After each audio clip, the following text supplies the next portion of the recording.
വചനം വായിക്കുക. നമുക്ക് പെട്ടെന്ന് തിരുവചന ധ്യാനത്തിലേക്ക് സമയത്തെ വേർതിരിച്ച് പ്രാർത്ഥന പുരസ്സരം ദൈവസന്നിധിയിലായിരിക്കാം. സന്തോഷമല്ലേ?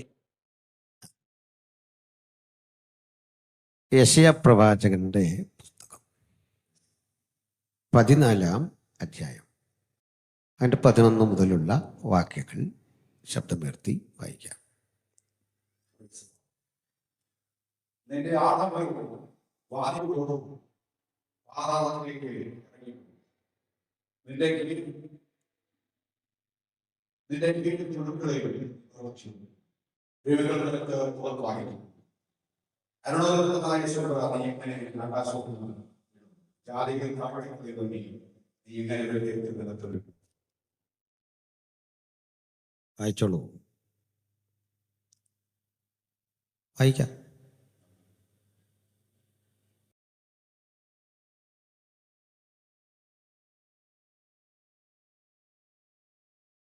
ഞാൻ വായിക്കണോ? നമുക്ക്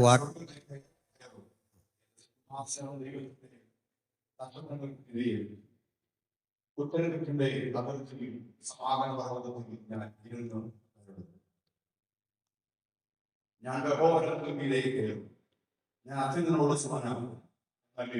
ഹൃദയത്തിൽ പറഞ്ഞത്. എന്നാൽ നീ പാതാളത്തിലേക്ക് നാശമുഖത്തിന്റെ അഗാധത്തിലേക്ക് തന്നെ വീഴും. നിന്നെ കാണുമ്പോൾ നിന്നെ കുറ്റനോക്കും. ഭൂമിയുടെ ഭൂമിവാട്ടത്തിൽ രാജ്യങ്ങളൊഴുകി ഭൂതലത്തിലേക്ക് പരിഭൂമി പോലെ ആക്കുകയും അതിലെ മണ്ണെണ്ണകളെ ഇടിച്ചു തുടങ്ങി തന്റെ തന്റെ ദശന്മാരെ വീട്ടിലേക്ക് അഴിച്ചുവിടുകയും അടിച്ചു വിടാതിരിക്കുകയും ചെയ്തവൻ ഇവനല്ലയോ? മതി മതി. സ്തോത്രം. അദ്ദേഹത്തിൻ്റെ പ്രശ്നമല്ല. എന്നോട് ആദ്യമേ വാക്യം ചോദിച്ചു, ഞാൻ അന്നേരം കൊടുത്തില്ല.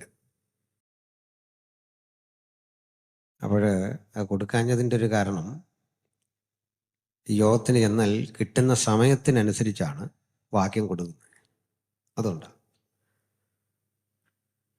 അതുകൊണ്ട് ഈ മറ്റ് പശ്ചാത്തലമൊക്കെ പറഞ്ഞ് ഒത്തിരി സമയം പോയി കഴിഞ്ഞാൽ ഈ വിഷയമേ അവിടെ വെച്ചങ്ങ് മാറും. അങ്ങനെയാണ്. ഏതായാലും ഇന്ന് 34 വർഷത്തെ ഈ കൺവെൻഷൻ്റെ അനുഭവങ്ങളൊക്കെ ഉള്ള ദേവാസന്മാർ വചന ശുശ്രൂഷയ്ക്കേറെ സമയം തന്നിട്ടുണ്ട്. അതുകൊണ്ടാണ് ഗഹനമായി ഈ വിഷയങ്ങളെയൊക്കെ നമുക്ക് ചിന്തിക്കാനും ധ്യാനിക്കാനും അവസരങ്ങളെ കിട്ടും. സന്തോഷമല്ലേ? അപ്പം നമുക്കിനി ഇതിൻ്റെ വിശകലനത്തിലേക്ക് പ്രാർത്ഥനയോടെ കിടക്കാം. പണ്ട് ഇസ്രായേലിൽ ഒരു യഹൂദ സമൂഹമുണ്ടായിരുന്നു. പല ഗ്രൂപ്പുകളായി വിഭജിച്ചു നിന്നിരുന്ന ആ സമൂഹത്തിലെ ഒരു മൈക്രോ മൈനോറിറ്റി, ഒരു സൂക്ഷ്മ ന്യൂനപക്ഷം, അവരെ വിളിച്ചിരുന്നത് സദൂക്യർ എന്നായിരുന്നു. സാദോക്ക് എന്നറിയപ്പെടുന്ന ഒരു ലേവ്യ പുരോഹിതന്റെ വ്യാഖ്യാനങ്ങൾക്ക് വഴങ്ങി അവർ പഞ്ചഗ്രന്ഥങ്ങൾക്കും പ്രവാചക പുസ്തകങ്ങൾക്കും സങ്കീർത്തനങ്ങൾക്കും ഒക്കെ വേറിട്ട ഒരു വ്യാഖ്യാന ശൈലി പുലർത്തിപ്പോന്നിരുന്നു. സാദോക്കിന്റെ അനുഗാമികൾ എന്ന അർത്ഥത്തിലാകണം ഇവരെ വിളിച്ചു സദൂക്യർ. ഈ പദം പരിചയമില്ലാത്ത ആരും ഇവിടെ ഉണ്ടാവില്ല. കാരണം ഇവരൊരു താർക്കിക ഭാവത്തിൽ പലപ്പോഴും യേശുവിൻ്റെ അരികിൽ വരാറുണ്ട്. അപ്പോസ്തലനായ പൗലോസിന്റെ അരികിൽ താർക്കിക മനോഭാവത്തോടെ വന്നവരിൽ സദൂക്യരും പെടും. ഉറക്കം പറയുന്ന ഒരു പേരാണ് പരീശന്മാർ. പിന്നെ കേൾക്കുന്നൊരു പേരാണ് ശാസ്ത്രിമാർ. ഇതെല്ലാം അവർ ചെയ്തു വരുന്ന സേവനത്തോടോ ജോലിയോടോ അനുബന്ധിച്ചോ അല്ലെങ്കിൽ അവർ പഴയ നിയമം എന്ന് നമ്മൾ വിളിക്കുന്ന പുസ്തകങ്ങൾക്ക് പറയുന്ന വ്യാഖ്യാനമനുസരിച്ചോ ഉള്ള വിഭജനമാണ്. ഇനിയും ഒരു കൂട്ടരുണ്ട്, എരിവുകാർ. ഇതൊരു തരം രാഷ്ട്രീയക്കാരാണ്, തീഷ്ണതയുള്ളവർ എന്ന് വേണം ശരി പരിഭാഷ. ഒരു സ്വതന്ത്ര യഹൂദ രാഷ്ട്രത്തിനു വേണ്ടി വാളെടുത്ത് പോരാടണം, യുദ്ധം ചെയ്യണം. ഇതായിരുന്നു എരിവുകാരുടെ മാനസികാവസ്ഥ. മഷിക വരുന്നെങ്കിൽ വരട്ടെ, നമ്മൾ ചെയ്യാനുള്ളത് ചെയ്യണം. ഇതായിരുന്നു സെലറ്റ്സ് അഥവാ എരിവുകാർ. ഇത് പരിചിതമായ കാര്യമാണ്. എന്നാൽ ഈ സദൂക്യർക്ക് വിചിത്രമായ ചില പഠിപ്പിക്കലുണ്ടായിരുന്നു. വളരെ വിചിത്രം. ദൈവമുണ്ട് സത്യം, ദൈവ ഏകനാണ് സത്യം. പക്ഷെ അതിൻ്റെ പേരിൽ നമ്മളിങ്ങനെ കൊട്ടിപ്പാടുകയോ കൺവെൻഷൻ നടത്തുകയോ പെരുന്നാൾ കൂടുകയോ ഒന്നും ചെയ്യണ്ട. ദൈവ ഏകൻ, നമ്മൾ അവൻ്റെ സൃഷ്ടി, തീർന്നു. തീവ്രമായൊരു മതബോധം അവരിൽ ഇല്ല എന്ന് മാത്രമല്ല, ദൈവനിഷേധികളല്ല താനും. ഇനി ഒരു കാര്യം കൂടെ ഉണ്ട്. അവർ വിശ്വസിക്കുന്നു മരണത്തോടെ സകലതും തീർന്നു, മരണമാണ് അവസാനം. അതുകൊണ്ട് മരണം കഴിഞ്ഞാൽ പുനരുത്ഥാനം അഥവാ ഉയർപ്പ് എന്നൊന്നില്ല. ഇതാണ് അവരുടെ പഠിപ്പിക്കൽ. സദൂക്യരുടെ അടുത്തൊരു പഠിപ്പിക്കലുണ്ട്. ദൈവത്തിനും മനുഷ്യർക്കുമിടയിൽ സന്ദേശവാഹകരായി മാലാഖമാർ അഥവാ ദൂതന്മാർ എന്നൊരു ഗണമില്ല. ദൂതനില്ല, പുനരുത്ഥാനമില്ല. മരണമുണ്ട്, പുനരുത്ഥാനമില്ല. അതുകൊണ്ട് തന്നെ ന്യായവിധിയില്ല. ലോകം കൊണ്ട് സകലതും തീർന്നു. തത്വത്തിൽ ഇവർ ഭൗതികവാദികളാണ്. ഇവരിലെ ഒരുപറ്റം ആളുകൾ വന്നാണ് ചോദിക്കുന്നത്, യേശുവിൻ്റെ അരികിൽ ഒരു സ്ത്രീ ഒരു വിവാഹം കഴിച്ചു, ഹസ്ബൻഡ് മരിച്ചു. അത് കഴിഞ്ഞ് മറ്റൊരാളെ വിവാഹം കഴിച്ചു, ഹസ്ബൻഡ് മരിച്ചു.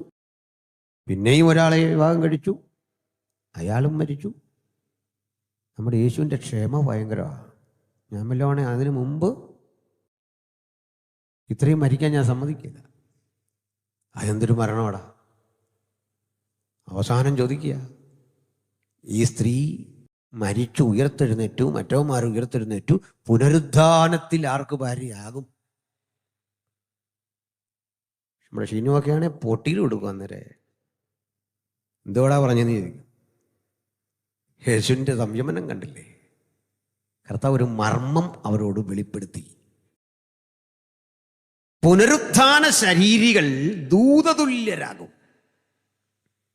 അവർ വിവാഹത്തിന് കൊടുക്കുന്നില്ല, അവർക്ക് ലൈംഗികതയില്ല, ആ മോഹങ്ങളില്ല, താല്പര്യമില്ല. അവർ ദൂതതുല്യരാണ്.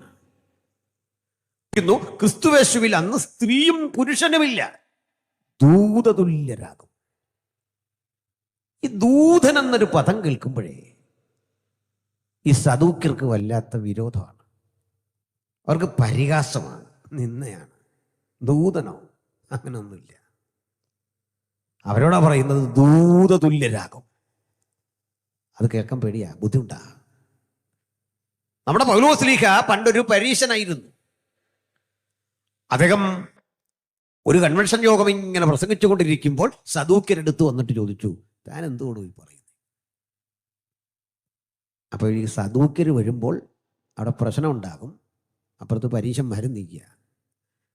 പൗലോസ് വളരെ ബുദ്ധിപൂർവ്വം ഒരു പണി ചെയ്തു. ആ പണി മറ്റൊന്നുമല്ല, ദൂതന്മാരെ പറ്റി, പുനരുദ്ധാനത്തെപ്പറ്റി, മരണാനന്തര ജീവിതത്തെ പറ്റിയ ഞാൻ ഈ പ്രസംഗിക്കുന്ന, പ്രത്യാശയെ പറ്റിയാ പ്രസംഗിക്കുന്നത്. ഇത് കേട്ടപ്പോൾ പരീശന്മാർക്ക് അത് വലിയ സന്തോഷമായി. അവർ പറഞ്ഞേ, ഒരു ദൂതൻ ചിലപ്പോൾ അവനോട് സംസാരിച്ചെന്ന് വരാം, നീയൊക്കെ കയറി വീട്ടിൽ പോകാൻ പറഞ്ഞു. ദൂതൻ ഉണ്ടെന്ന് സ്ഥാപിക്കുന്ന പരീശൻ, ദൂതനേ ഇല്ലെന്ന് വിശ്വസിക്കുന്ന സദൂക്യര്. സദൂക്യരല്ല എൻ്റെ ചിന്താവിഷയം. ലോകത്ത് സദൂക്യരാണ് ദൂതന്മാരുടെ സാന്നിധ്യത്തിൽ ദൂതന്മാരെന്നൊരു സൃഷ്ടി ഇല്ല എന്ന് പഠിപ്പിച്ച ഒരേ ഒരു സമൂഹം. ബാക്കി നിരീശ്വരന്മാർ ദൈവമേ ഇല്ല എന്ന് പറയുന്നത് പിന്നെ ദൂതനില്ലെന്ന് പറയണ്ടല്ലോ. ദൈവമുണ്ടെന്ന് വിശ്വസിക്കുകയും ദൂതഗണങ്ങൾ ഇല്ല എന്ന് വിശ്വസിക്കുകയും ചെയ്യുന്ന വിചിത്രമായ ഒരു വിശ്വാസ രീതി പിന്തുടരുന്നിരുന്ന സദൂക്യർ. പക്ഷേ ദൂതൻ എന്നത് ഒരു യാഥാർത്ഥ്യമാണ്. ദൂതൻ എന്നതിന് എബ്രായ ഭാഷയിലെ പ്രയോഗമാണ് മാലാഖ എന്നത്. മാലാഖ, മലക്ക്, മാലാഖ, മലാക്കി എന്നൊക്കെ കേട്ടിട്ടുണ്ടല്ലോ. മലാക്കി എന്ന് പറഞ്ഞാൽ എൻ്റെ ദൂതൻ എന്നർത്ഥം. മലാക്കി, മലക്ക്, അതാണ് ദൂതൻ എന്നതിൻ്റെ ശരിപ്രയോഗം. മെലക്ക് എന്നാണ് പറയുന്നതെങ്കിൽ രാജാവ് എന്നാണ് അർത്ഥം. അബീ മെലക്ക്. മലക്ക് എന്നാണ് പറയുന്നതെങ്കിൽ ദൂതൻ എന്നാണ് അർത്ഥം. ഈ മലക്കെന്നൊക്കെ നമ്മൾ കേട്ടിട്ടുണ്ട്, അറബിയിലാണെന്ന് നമ്മുടെ ധാരണ. അല്ല, അതൊക്കെ കോപ്പി അടിച്ച നമ്മുടെ വസ്തുതകൾ അടിച്ചു മാറ്റിക്കൊണ്ടു പോയതാണ് അറബികൾ. ആരാണ് മാലാഖ? മാലാഖയ്ക്ക് ഗ്രീക്കിൽ പറയുന്ന പേര് നിങ്ങൾക്കെല്ലാം പരിചയമുണ്ട്, ഏഞ്ചലോസ് എന്നാണ്. ഏഞ്ചലോസ്. ഏഞ്ചൽ എന്നൊക്കെ പേരുള്ള കുഞ്ഞുങ്ങൾ ആരെങ്കിലും ഉണ്ടോ? കൈപൊക്കണ്ട, കാരണം കൈപൊക്കിയാൽ ഞാൻ രോഗശാന്തി കൊടുക്കാനാന്ന് ഓർക്കും. പക്ഷെ ഒരു കാര്യം, ഏഞ്ചലോസ് എന്നുള്ള പേര് ഉള്ളൊരു പെൺകുട്ടി ഇവിടെ ഉണ്ടെങ്കിൽ ആ പേര് തിരുത്തിക്കോണം. അതിൻ്റെ കാരണം അത് പെൺകുട്ടിക്ക് ഇടാൻ പറ്റിയ പേരല്ല, ആമ്പിള്ളേർക്ക് ഇടാവുന്ന പേരാണ്. അതെന്ന് മാലാഖമാർക്ക് പുരുഷഭാവമാണ്, പുല്ലിംഗ ശബ്ദമാണത്. ഗ്രീക്കിൽ ഓയസിൽ തീരുന്ന ശബ്ദങ്ങൾ മാസ്കുലിൻ ജെൻഡറാണ്. ഓയസ് ending always masculine gender in Greek. അതാണ് എൻ്റെ തിയറി. അതുകൊണ്ട് മാത്രമല്ല, നീ ആരുടെയും കുഴപ്പമില്ല, ലോകത്തെല്ലായിടത്തും. പക്ഷെ ഇനിയും പെൺകുട്ടികൾക്ക് ഏഞ്ചലോസ് എന്ന പേര് വരും, ആരുടെയും കുഴപ്പമില്ല. കാരണം നമ്മളൊക്കെ കണ്ടു പരിചയിച്ച മാലാഖ ഒരു പെൺകുട്ടിയാണ്. പെൺകുട്ടി എന്ന് പറഞ്ഞാൽ പോരാ, നൈറ്റിയൊക്കെ ഇട്ട്, അല്ലെ ഒരു ചുരിദാറിൻ്റെ ടോപ്പൊക്കെ ഇട്ട് നിൽക്കുന്ന ഒരു 10-12 വയസ്സുള്ളൊരു കുഞ്ഞിനെയാണ്, പെൺകുട്ടിയുടെ പടമാണ് മാലാഖ എന്ന് പറഞ്ഞ് വരച്ചു വെച്ചിരിക്കുന്നത്. ബൈബിൾ ആദ്യോടന്തം പഠിച്ചാൽ മനസ്സിലാകും, പുരുഷന്മാർ ഇങ്ങനെ 3 പുരുഷന്മാർ അബ്രഹാമിൻ്റെ വീട്ടിൽ, അതിൽ 2 പേര് ലോത്തിന്റെ വീട്ടിൽ. സന്ധ്യാസ്യാഗത്തിന്റെ സമയത്ത് ഗബ്രിയേൽ എന്നൊരു പുരുഷൻ. അപ്പൊ പുരുഷൻ എന്ന പ്രയോഗമേ ദൂതന്മാരെ സംബന്ധിച്ച് ബൈബിളിൽ ഉള്ളൂ. അങ്ങനെയെങ്കിൽ നമുക്ക് ദൂതന്മാരെ പറ്റി ഒന്ന് ഗ്രഹിച്ചിട്ട് ഈ ഉള്ളടക്കത്തിലേക്ക് പോകണം. സന്തോഷമാണോ? നമ്മളൊക്കെ പ്രാർത്ഥിക്കുമ്പോൾ ദൂതനെ പറ്റിയൊക്കെ പ്രാർത്ഥിക്കും. ഞങ്ങളുടെ അവിടെ ഒരു ദേവാസൻ ആവേശം കയറി പറഞ്ഞു, പിശാച് ഇളകിയൊരു സമയത്ത് പിശാചിനോട് പറഞ്ഞു, നീ നോക്ക്, നിന്റെ സമീപത്ത് ഊരിപ്പിടിച്ച വാളുമായി ദൂതൻ നിൽക്കുന്നെന്ന് പറഞ്ഞു. പിശാച് പറഞ്ഞു, താനതിനൊരു പിടിയിട്ട് കൊടുക്കാൻ പറഞ്ഞു, ഊരിപ്പിടിച്ച വാളാണെങ്കിൽ. പിശാചിൻ്റെ ഓരോ തന്ത്രം കണ്ടില്ലേ? ഊരിപ്പിടിച്ച വാള്. നമ്മളൊക്കെ പ്രാർത്ഥിക്കുമ്പോൾ വീട്ടിൽ നിന്നൊക്കെ പോരും പറയും, ഗബ്രിയേൽ മീകായിൽ ദൂതന്മാര് കാവലായിരിക്കണം. എന്തിന്? കോഴിക്കൂടിനോ? അവിടെ എന്തോ ഇരിക്കുന്നേ? ആട്ടുംകുട്ടിയോ? ഈ ആട്ടുംകുട്ടിക്ക് കാവലാണോ ഗബ്രിയേലും മീകായലും? അവരിത് കേട്ട് ചിരിച്ച് ഒരു പരുവായിട്ടുണ്ട്. കാരണം ഇതാരാണൊരു ദൂതൻ? മനസ്സിലായോ? ഞങ്ങളിങ്ങോട്ട് ഒത്തിരി വഴി കറങ്ങിയാണ് വന്നത്.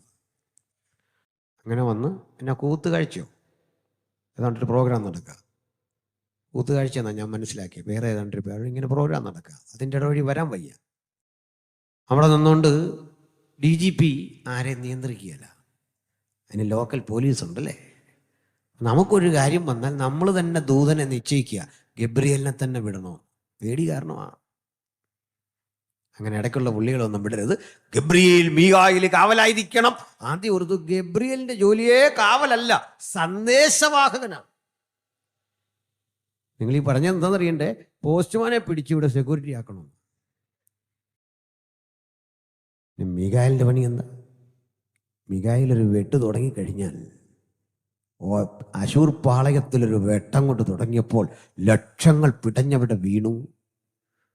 നമ്മൾ ഈ മീകായലിനെ ഒന്നും കൊണ്ട് നിർത്തരുത്, ആ പഞ്ചായത്ത് തകരും. ഒരു മയം കാണിക്കുന്ന നാട്ടുകാരോട്, അവർ ജീവിക്കട്ടെ. അപ്പോൾ ദൂതനാരാണ് എന്ന് മനസ്സിലാക്കണം. സന്തോഷമല്ലേ? ചില തെറ്റുകൾ കൂടി തിരുത്തി പോണം. അതിനാ. ദൂരെ ഇരിക്കുന്നവർക്ക് കേൾക്കാമോ? ഒരു പോം വഴിയേ ഉള്ളൂ, ഇവിടെ വന്നിരി. നമ്മുടെ ചില വിചിത്ര ജീവികളുണ്ട്, അവർ ഈ ബോക്സിൻ്റെ തൊട്ട് മുമ്പിൽ വന്നിട്ടിരിക്കുക. അതിൻ്റെ ഇടിപ്പ് കാരണം ഭയങ്കര ബുദ്ധിമുട്ടാണ്. ഇച്ചിരി മാറിയിരുന്നാൽ പോലെ. ചിലർ ഏറ്റവും പുറകിൽ വന്നിട്ട് പറയാം, ഒന്നും കേൾക്കത്തില്ലായിരുന്നു. അതിനാ ഈ കസേര വീടിരിക്കുന്നത്. ഈ കസേരകൾ വാക്കും ഭാഷണവും കൂടാതെ ചോദിക്കുന്നുണ്ട്, ഇനി ആരുണ്ട്, ഇനി ആരുണ്ട്. അപ്പോൾ അവിടെയൊക്കെ ഇരിക്കുന്നവർക്ക് കേൾക്കാൻ വയ്യെങ്കിൽ ഇവിടെ വരണം. മാത്രമല്ല, ഞാൻ ഇതിനപ്പുറത്തൊരു ശബ്ദം എടുക്കുകയില്ല. എൻ്റെ കാരണം 500 പേർക്ക് വേണ്ടി 1000 പേരുടെ ശബ്ദം എടുത്ത പോരെ. പിന്നെ ഈ ആംപ്ലിഫയറോട് ഉണ്ട്, മതി. നമ്മുടെ ആളുകൾ ഈ 500 പേർക്ക് വേണ്ടി 5000 പേരുടെ സൗണ്ട് എടുക്കും. എന്നിട്ട് 2-3 യോഗം കഴിയുമ്പോൾ നമ്മൾ അദ്ദേഹത്തെ പരിചയപ്പെട്ട പറയും, ഭാഷ എവിടെ പോയി? കൃപയാൽ സന്തോഷമായിരിക്കുന്നു. മിമിക്രിക്കാരൻ്റെ സൗണ്ട് പോലെ. കാരണം ഈ 500 പേർക്ക് വേണ്ടി 5000 പേരെ സൗണ്ട് എടുത്ത് ഇതെല്ലാം പൊട്ടിച്ച് കളഞ്ഞിട്ട് മൈക്കുകാരൻ കിടന്ന് വിഷമിക്കുക. എന്നിട്ട് പറയാ, ചീറ്റ് വർക്കായിരുന്നു കേട്ടോ. സംഭവം അങ്ങനല്ല. ശ്രദ്ധിക്കണം കാര്യങ്ങളുടെ കിടപ്പ്. അപ്പോഴേ ശ്രദ്ധിച്ചു കേട്ടെ. ദൂതന്മാരിൽ അനവധി ഗ്രൂപ്പുകളുണ്ട്. ഈ ദൂതന്മാരെ പല പേരുകളിൽ വിളിക്കും. ഇനി മനുഷ്യരെയും ദൈവദൂതന്മാരെന്ന് വിളിക്കുന്നുണ്ട്. പുരോഹിതൻ ദൈവത്തിൻ്റെ ദൂതനാകയാൽ, സക്കറിയ പറയുക, പുരോഹിതൻ ദൈവത്തിൻ്റെ ദൂതനാണ്, ആലോചന അറിയിക്കുന്നവൻ. ഒരുപറ്റം ദൂതഗണങ്ങൾ ദൂതറിയിക്കുന്ന സന്ദേശവാഹകരായിരിക്കുമ്പോൾ ഒരുപറ്റം ദൂതഗണങ്ങളുടെ ജോലി യുദ്ധമാണ്, സംരക്ഷണമാണ്, ഡിഫൻസാണ്. ഇരുട്ടിൻ്റെ കോട്ടകളെ തകർക്കുന്ന യുദ്ധസന്നദ്ധരായി കാവൽ നിൽക്കുകയാണ് ദൂതഗണങ്ങൾ. ഇനിയും ഒരുപറ്റം ദൂതഗണങ്ങൾ ഗായക സംഘമാണ്. ഈ ഗായക സംഘത്തിൽ തന്നെ പല ഗ്രൂപ്പുകളാണ്. അവയുടെ സംഗീതം ഞാനൊന്ന് ബോധ്യപ്പെടുത്താം. വെളിപ്പാട് പുസ്തകത്തിൽ പറയുന്നു, ഇരിക്കുന്നവനും ഇരുന്നവനും വരുന്നവനുമായ സർവശക്തിയുള്ള കർത്താവ്, ആ ദൈവത്തെ സ്തുതിച്ചുകൊണ്ട് നിൽക്കുന്ന ദൂതഗണങ്ങളുടെ ഒരു ചിത്രം യോഹന്നാൻ വെളിപ്പാടിൽ അവതരിപ്പിക്കുമ്പോൾ പറയുക, കെരൂബുകൾ അവന്റെ മുമ്പാകെ നിന്നു. ഇത് യെശയ്യാ പറയുമ്പോൾ സറാഫുകളെയും അപ്പുറത്ത് കാണുന്നു. ഈ ദൂതഗണങ്ങൾ അവന് മുമ്പാകെ നിന്നു. അവയ്ക്ക് 6 ചിറകുണ്ടായിരുന്നു. ഒരു ദൂതൻ 6 ചിറക്.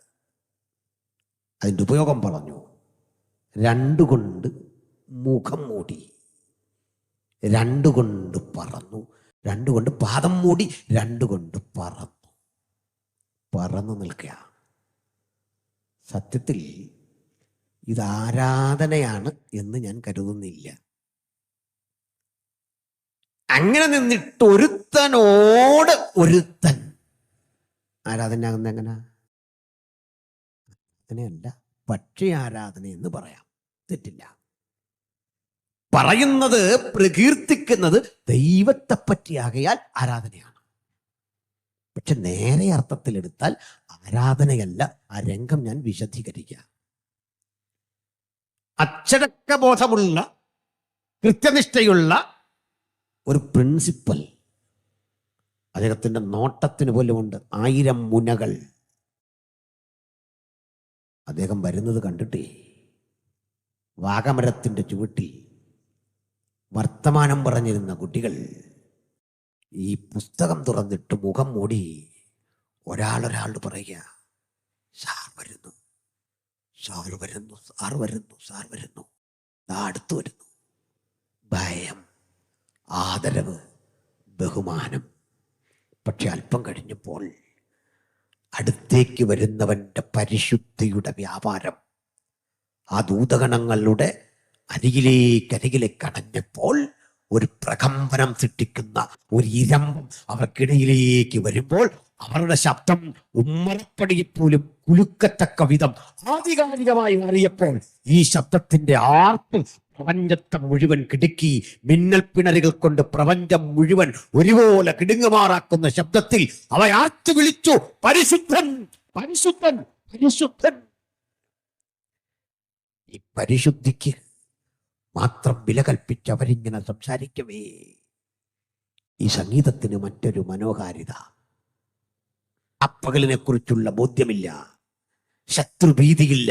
കാരണം പരിശുദ്ധനായവൻ അരികിലേക്ക് വരുമ്പോൾ ഒരു തിന്മയ്ക്കും നിലനിൽക്കാനാവാത്ത വിധത്തിൽ, ഇരുട്ടന്റെ ശക്തികൾക്ക് ഒരിക്കലും വാഴാൻ കഴിയാത്ത വിധത്തിൽ അന്തരീക്ഷത്തെ മുഴുവൻ മാറ്റുന്ന മഹനീയമായ ആ സാന്നിധ്യം അവർ തിരിച്ചറിഞ്ഞെങ്കിൽ അതേ ദൈവം അതേ കൃപയോടെ, അതേ ശക്തിയോടെ, അതേ പരിശുദ്ധിയോടെ നമ്മുടെ മധ്യത്തിൽ വ്യാപരിക്കുന്നുണ്ട്. അവിടുത്തെ സാന്നിധ്യം നമുക്കിന്ന് രാത്രി അശുദ്ധിയെ തുടച്ചു നിൽക്കുന്ന അത്ഭുതകരത്തിന്റെ പ്രവൃത്തിയാണ്. ആ തിരുസാന്നിധ്യം നമുക്കിന്ന് രോഗശാന്തിയാണ്. ആ തിരുസാന്നിധ്യം നമുക്കിന്ന് അതിജീവനത്തിന്റെ ശക്തിയാണ്. തോറ്റു തകർന്നവർക്ക് വിജയിക്കുവാനുള്ള ഏറ്റവും നല്ല ഉപാധി ആ തിരുസാന്നിധ്യമാണ്. ആ തിരുസാന്നിധ്യം കൂടാതെ ഒരാളും ഇന്ന് ഈ പന്തൽ വിട്ട് കടന്നു പോകരുത്. നാഥ, അങ്ങനെ സ്പർശിക്കണം നിന്റെ സാന്നിധ്യം, നിന്റെ സാന്നിധ്യം. ഹല്ലേലൂയ. ഇതാ ഇവരീ പാടുമ്പോൾ ഞാൻ പറഞ്ഞു, താളം വന്ന് മുട്ടി നിൽക്കുന്ന എവിടാന്നറിയോ? 3 റൗണ്ട് പറഞ്ഞിട്ട് ഒരു ചെറിയ ഇടവേള വരുന്നുണ്ട്. മനസ്സിലായോ? ഒരു മാത്ര, ഒരു നോട്ട്, അടുത്ത കയറിപ്പോവാ. ഇവർക്ക് കയറിയ അതിൻ്റെ സാങ്കേതിക പദങ്ങൾ അങ്ങനെയാ. പരിശുദ്ധൻ, പരിശുദ്ധൻ, പരിശുദ്ധൻ, അവിടെ നിർത്തും. പിന്നെ അടുത്ത സ്ഥായിലേക്ക് കിടക്കുക, പരിശുദ്ധൻ, പരിശുദ്ധൻ, പരിശുദ്ധൻ. അപ്പോഴേ ഈ താളത്തിൻ്റെ ഒരു പ്രത്യേകതയുണ്ട്. കടൽ തീരത്ത് നിൽക്കവേ ഒരു തിര വരുന്നു. ആ തിര പോയി കഴിഞ്ഞ് മറ്റൊരു തിര അതിലും കരുത്താർജിച്ചു വരുന്നു. അങ്ങനെ തിര വന്ന് വന്ന് വന്ന് നമ്മുടെയൊക്കെ ഒരു ധാരണയനുസരിച്ച്, കവികൾ പറയുന്നതൊക്കെ അനുസരിച്ച് 7ാമത്തെ തിര കരുത്ത് കാട്ടി കരയ്ക്ക് കയറും. വലിയ ഇരമ്പലാണ്, അടിയൊഴുക്ക് ശക്തമാണ്. തിരിച്ചു പോകുമ്പോൾ കരയായി കിടന്ന ഇടം മുഴുവൻ കടൽ വിഴുങ്ങി കരയ്ക്ക് കയറുകയാണ്. കടൽ ക്ഷീണിക്കുന്നില്ല, അത് കടലിൻ്റെ സ്വഭാവമാണ്. ഇതുപോലെ ദൂതൻ വളരെ ബേസിൽ നിന്നുകൊണ്ട് തുടങ്ങുക, പരിശുദ്ധൻ, പരിശുദ്ധൻ, പരിശുദ്ധൻ. ഒരിടവേള വിട്ടു പറയും, പരിശുദ്ധൻ, പരിശുദ്ധൻ, പരിശുദ്ധൻ. സ്ഥായി ഭാവത്തിലേക്ക്, ഉച്ച സ്ഥായിലേക്ക്, ക്ലൈമാക്സിലേക്ക് കിടക്കുമ്പോഴും ആ സ്വരത്തിന് യാതൊരു ബുദ്ധിമുട്ടും വരുന്നില്ല, മനോഹാരിതയ്ക്ക് ഒരു കുറവും വരുന്നില്ല.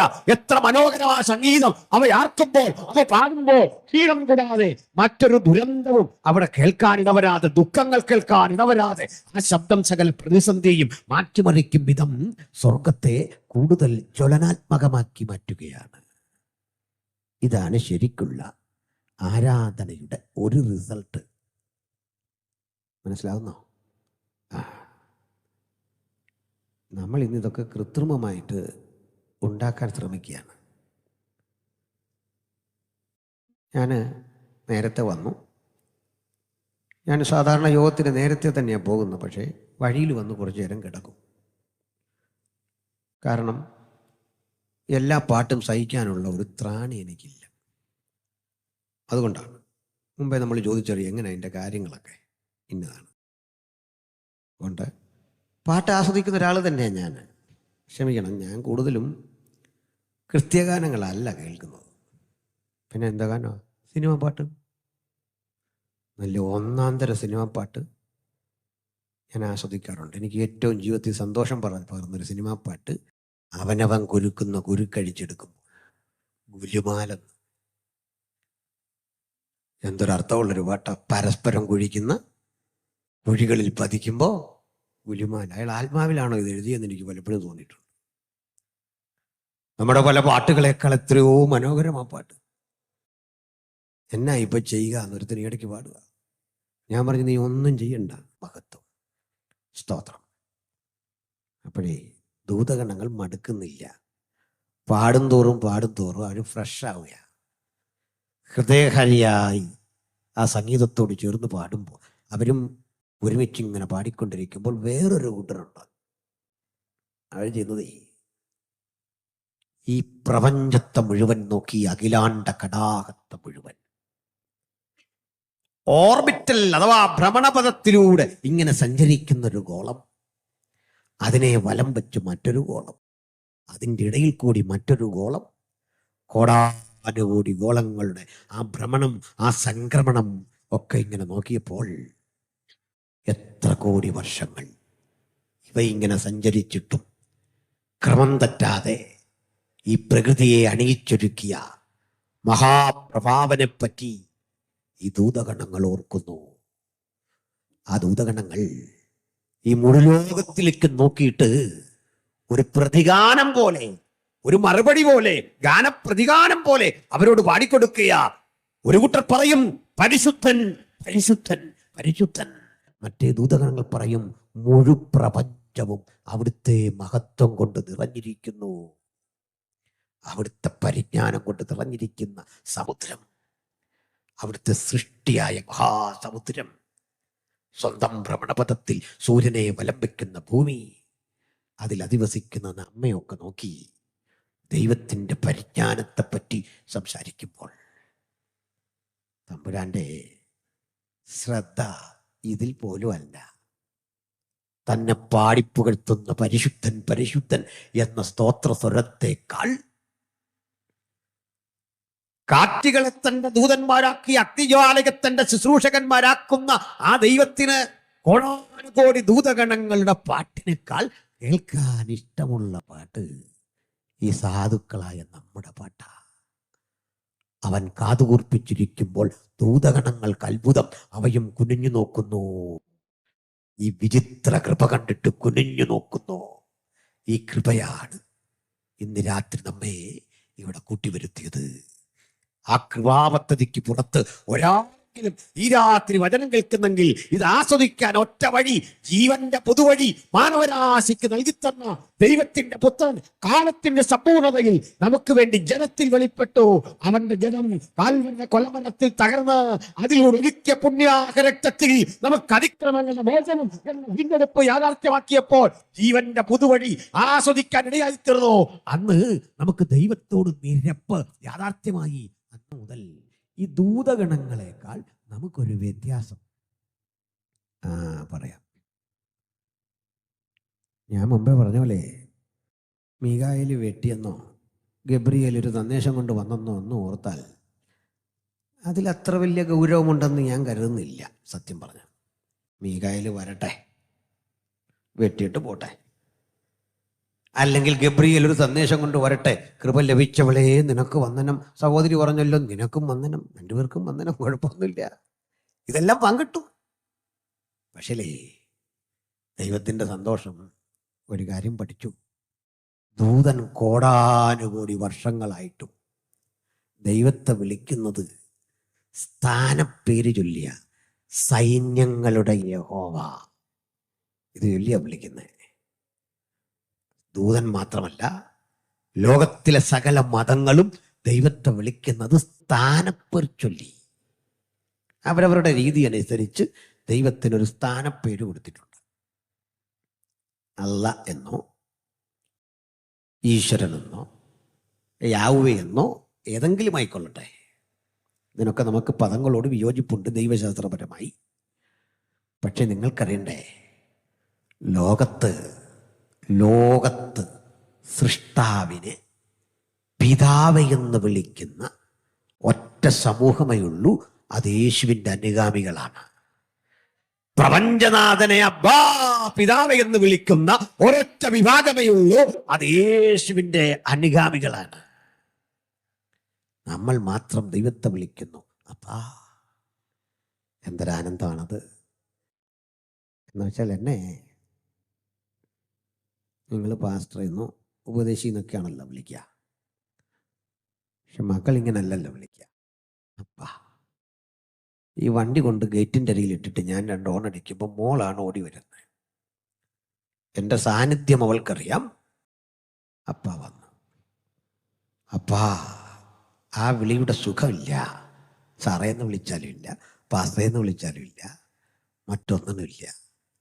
അങ്ങനെയെങ്കിൽ അപ്പനെ ഹൃദയം തുറന്ന് വിളിക്കാൻ നമ്മൾ പഠിച്ചത് യേശുവിൻ്റെ രക്തം മുഖാന്തരം നമുക്ക് കിട്ടിയ വീണ്ടെടുപ്പ് മുതലാണ്. ആ വീണ്ടെടുപ്പിൻ പദ്ധതിക്ക് പുറത്ത് ഒരാളെങ്കിലും ഇന്നുണ്ടെങ്കിൽ ഇപ്പോഴാകുന്ന സുപ്രസാദകാലം, ഇപ്പോഴാകുന്ന രക്ഷാദിവസം, ഇത്ര വലിയ രക്ഷയെ ഗണ്യമാക്കാതെ പോയാൽ എങ്ങനെ വരാനിരിക്കുന്ന ശിക്ഷാവിധിയിൽ നിന്ന് തെറ്റി ഒഴിയാൻ സാധിക്കും? ദൂതഗണങ്ങൾ ഒരു പറ്റം ഇങ്ങനെ ആരാധിക്കുമ്പോൾ വളരെ പൗരാണികമായ മറ്റൊരു ചരിത്രം ഞാൻ നിങ്ങളുമായി പങ്കിടാം. ഇതിലൊരു വട്ടം ദൂതഗണങ്ങൾ ഉണ്ടായിരുന്നു. അവരെ ഒരു പരോക്ഷ ഭാഷയിൽ ബൈബിൾ വിശദീകരിക്കുന്നുണ്ട്. തെറ്റിക്കാതെ വായിക്കണം. യെസയ്ക്കേൽ പ്രവചനം 28-ാം അധ്യായം 11 മുതലുള്ള വാക്യങ്ങൾ വായിക്കുക. യെസയ്ക്കേൽ 28:11 മുതൽ.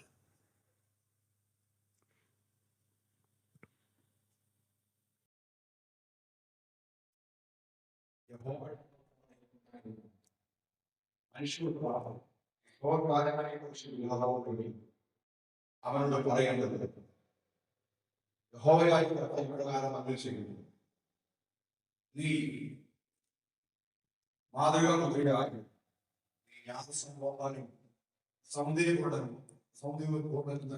ദൂതനെപ്പറ്റി ഒരു പരോക്ഷ ഭാഷയിൽ ഒരു രാജാവിനെ അക്ഷരാർത്ഥത്തിൽ ചൂണ്ടിക്കാണിച്ച് സോർ രാജാവിനെ കുറിച്ച് പറയും പോലെ പ്രവാചകൻ ആത്മാവിൽ മുഴുകുന്നു ഒരു ചരിത്രം. അല്ലയോ മാതൃകാമുദ്രയായിരുന്നവനെ, ജ്ഞാനസമ്പൂർണനായിരുന്നവനെ, നീ ദൈവത്തിൻ്റെ തോട്ടമായ ഏദനിലായിരുന്നു. പിന്നെ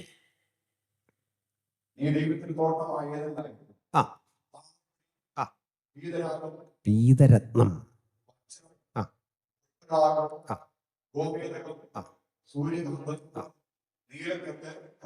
മാണിക്യം, മരതകം മുതലായ കൊണ്ട് നിന്നെ മൂടിയിരുന്നു. 12 വിധത്തിലധികം രത്നങ്ങളെ കൊണ്ട് നിന്നെ മൂടിയിരുന്നു. പിന്നെ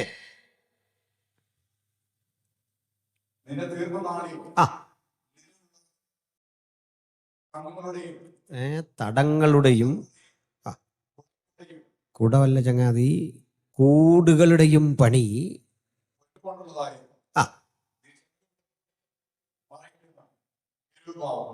നീ ചിറക് വിടർത്തി മറയ്ക്കുന്ന കെരൂബായ. ഈ ദൂതനെ പറ്റിയാണിതെന്ന് തോന്നുന്നത്. ഈ കെരൂബ് എന്ന് പറയുമ്പോഴാ, എന്നാലും സോർപ്രഭു കെരൂബല്ലല്ലോ. നീ ചിറക് വിടർത്തി മറയ്ക്കുന്ന കെരൂബാകുന്നു. അത് വായിച്ച ഭാഗത്ത് അദ്ദേഹത്തിന് മാത്രമല്ല പരിഭാഷപ്പെടുത്തിയവർക്കൊരു തെറ്റ് പറ്റിയിട്ടുണ്ട്. പിന്നെന്തിനാ നമ്മുടെ കാര്യം പറയാം.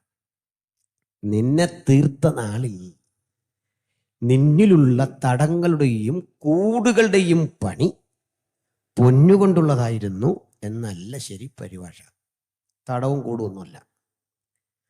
നിന്നെ സൃഷ്ടിച്ച നാളിൽ നിന്നിലുള്ള നാദസ്വരങ്ങളുടെയും പൈപ്പുകളുടെയും പണി, thy harp and pipe made out of God, നിന്നിലുള്ള നാദസ്വരങ്ങളുടെയും സുഷിരവാദ്യങ്ങളുടെയും ഒക്കെ പണി പൊന്നുകൊണ്ടുള്ളതായിരുന്നു. എന്ന് വച്ചാൽ ഇവ മനോഹര സുഷിരവാദ്യങ്ങൾ, നാദസ്വരങ്ങൾ ഒക്കെ മീട്ടി ചിറക് വിടർത്തി മറച്ചുകൊണ്ട് പാടും. ആ പാട്ടിൻ്റെ മനോഹാരിതയിൽ ഈ പ്രപഞ്ചം മുഴുവൻ ലയിച്ചിങ്ങനെ ചേരും. ആ ലയന സുഖത്തിൽ ദൈവത്തിൻ്റെ സൃഷ്ടിയുടെ മഹാത്മ്യം ഒരുപറ്റം ദൂതഗണങ്ങൾ പരിശുദ്ധരെന്ന് വാഴ്ത്തുമ്പോൾ, സൃഷ്ടിയെപ്പറ്റി പ്രകീർത്തിച്ചുകൊണ്ട് മുഴു പ്രപഞ്ചവും അവന്റെ മഹത്വം കൊണ്ട് നിറഞ്ഞിരിക്കുന്നു എന്ന് പാടുമ്പോൾ, ഇതാ ഹൃദയകാരിയായ മനോഹര സംഗീതം. ഇതായിരുന്നു അന്ന് നടന്നിരുന്നതെങ്കിൽ ഇവിടെ ഒരു പ്രശ്നമുണ്ടായി. താഴ്ത്തു വായിക്കാം.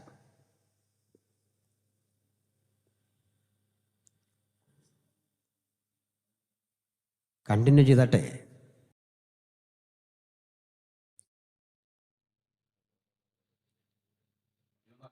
അതെ, നീ ചിറക് വിടർത്തി പറമ്പിന്റെ കെരൂബം, ആ ഞാൻ നിന്റെ വിശുദ്ധ വേദപർവ്വതത്തിൽ ദേവപർവ്വതത്തിൽ ഇരുത്തിയിരുന്നു.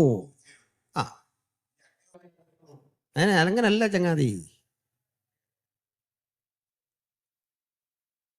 അഗ്നിമയ രഥങ്ങളുടെ മധ്യേ നീ സഞ്ചരിച്ചു പോന്നു. പിന്നെ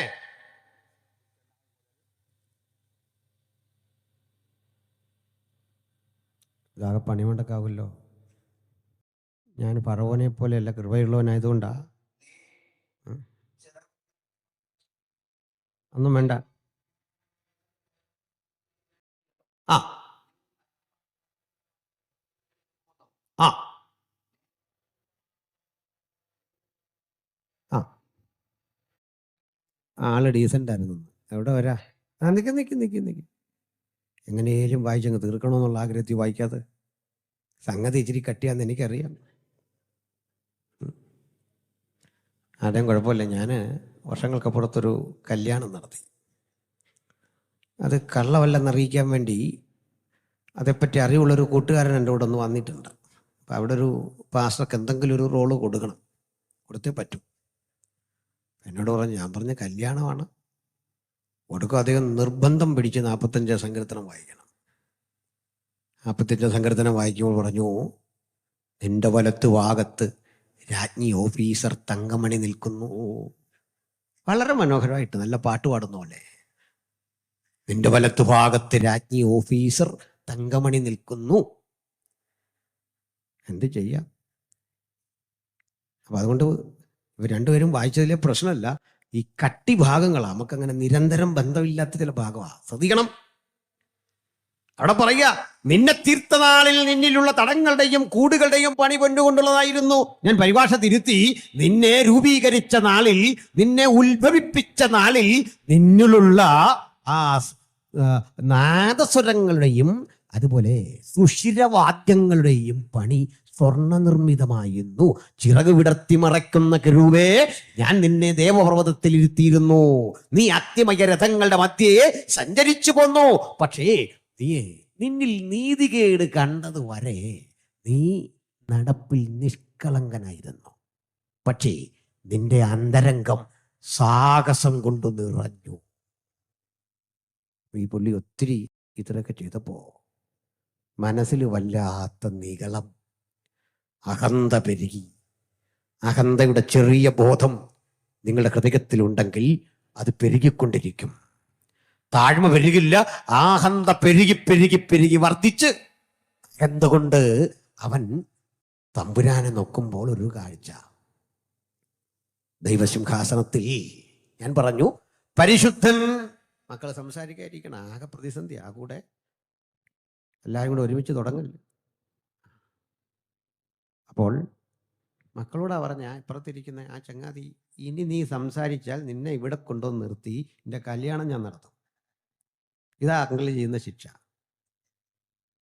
കാരണം ചില ആളുകൾക്ക് ജീവപര്യന്തം തടവ് കൊടുക്കാൻ ഉള്ളവരാ. അതിന് പകരം നമ്മൾ അവരെ അങ്ങ് കെട്ടിക്കുന്ന. അനുഭവിച്ചു നോക്കണം, അറിയാം ചിലത്. മനസ്സിലായോ? ഈ ഷിനുവൊക്കെ അത്ര ഭാഗ്യവന്മാരാ.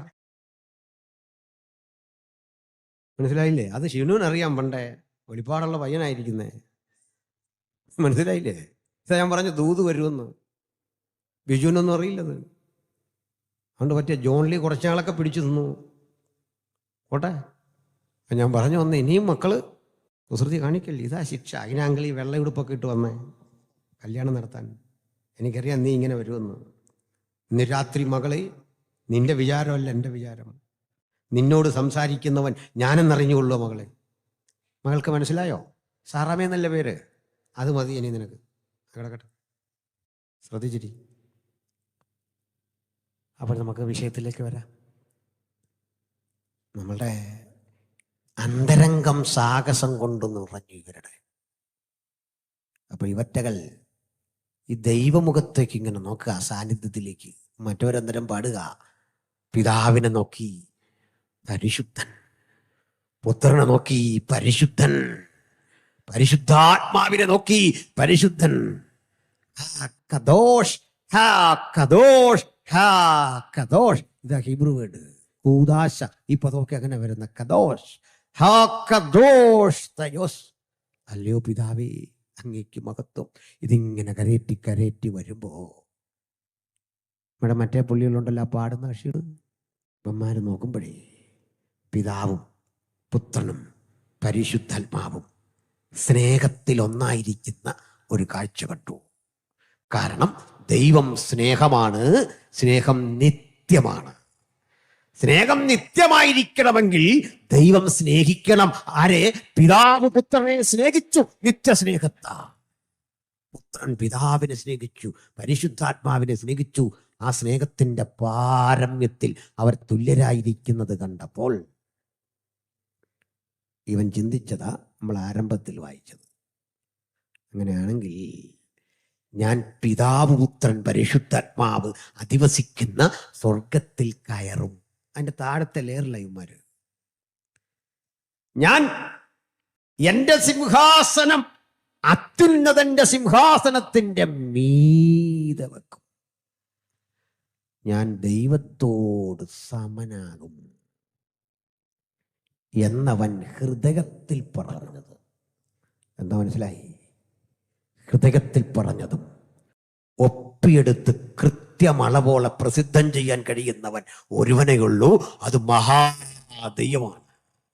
അവൻ തന്റെ പ്രവാചകന് ആലോചന കൊടുത്തിട്ട് ആ വാക്കുകൾ ആവർത്തിക്കുമ്പോൾ എന്നത്രേ നീ ഹൃദയത്തിൽ പറഞ്ഞത്. യെശയ്യാവിന് മറ്റൊരു ദൃശ്യം കാട്ടിക്കൊടുത്തു. വെട്ടേറ്റ് നിലത്ത് വീണ് പിടയുന്ന ഈ മനുഷ്യൻ, ഈ ശക്തിയെ കണ്ടു. അതിനെ നോക്കി യെശയ്യാവ് തലയിൽ കൈവച്ചുകൊണ്ട് ചോദിക്കുക, ഓ ലൂസിഫർ, അരുണോദയപുത്രനായ ശുക്ര, നീ എങ്ങനെ ആകാശത്തു നിന്നു വീണു?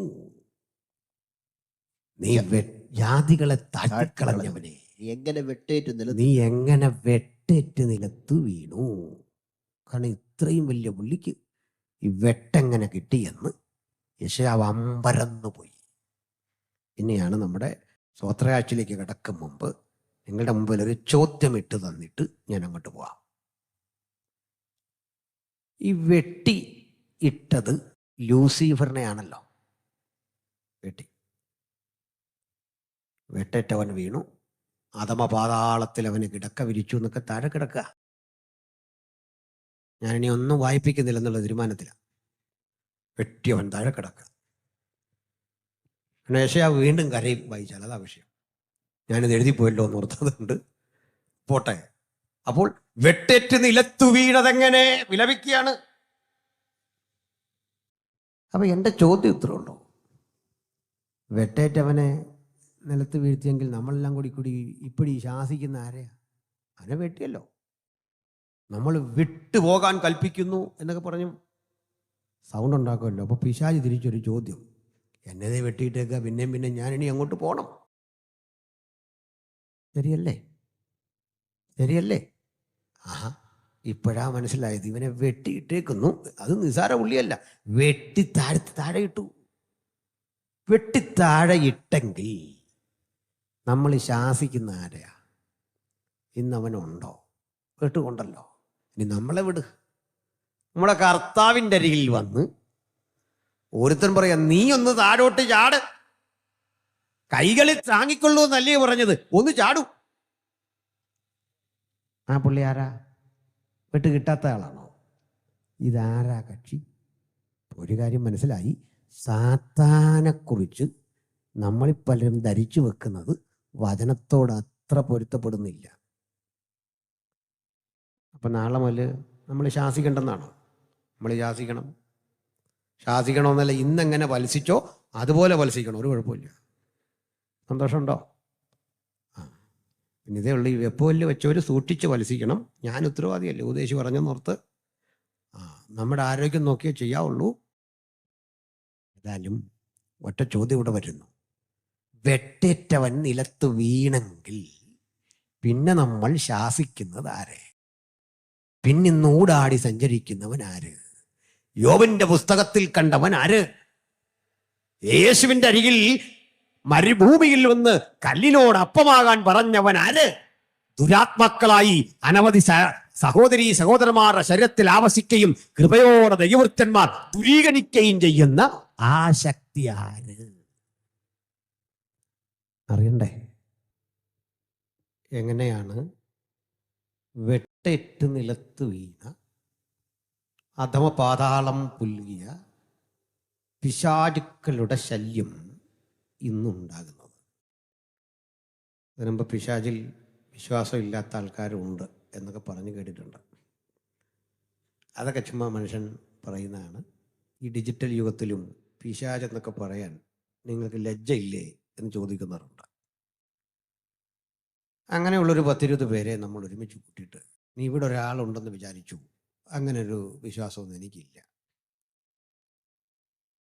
നമ്മൾ യോഗം കഴിഞ്ഞ് പിരിയുമ്പോൾ നടന്നാശാൻ പോകുന്നെന്ന് വിചാരിക്കുക.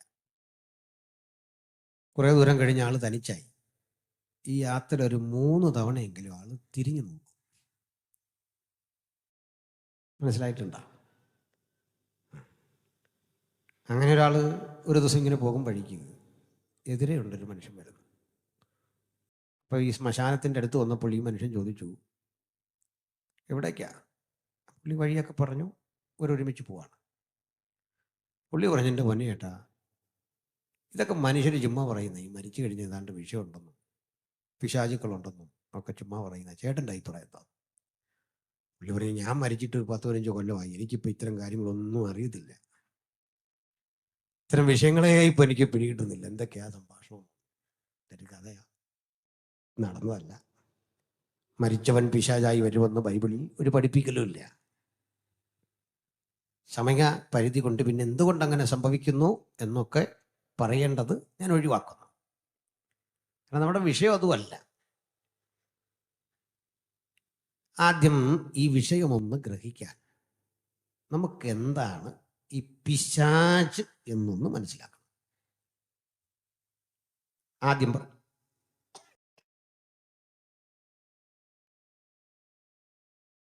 അതിനല്ലൊരു പ്രാണി. കുറച്ച് നാളായിട്ട് ഞാൻ വെജിറ്റേറിയനാണ്, അല്ല ഇതങ്ങ് വിഴുങ്ങിയുള്ളായിരുന്നു. ചെറിയ അസുഖമൊക്കെ വന്ന ശേഷം വെജിറ്റബിൾ ഫുഡ് മാത്രം ഇപ്പോൾ കഴിയുന്നത്. പഴയ രീതിക്കാണെങ്കിൽ ഒരല്പം വെള്ളം കൂടെ കുടിച്ച് ഇതങ്ങ് അകത്താക്കുകയുള്ളായിരുന്നു. അപ്പോൾ ഈ പിശാച് എന്നൊരു പദം പഴയ നിയമം മുഴുവൻ വായിച്ചാൽ കാണാനാവില്ല. അങ്ങനൊരു പദമില്ല. നമ്മുടെയൊക്കെ പിശാചിനെ പറ്റിയുള്ള സങ്കല്പം ഒത്തിരി മാറി. അപ്പോൾ പിന്നെ സാത്താൻ എന്ന പദം ഉണ്ടോ?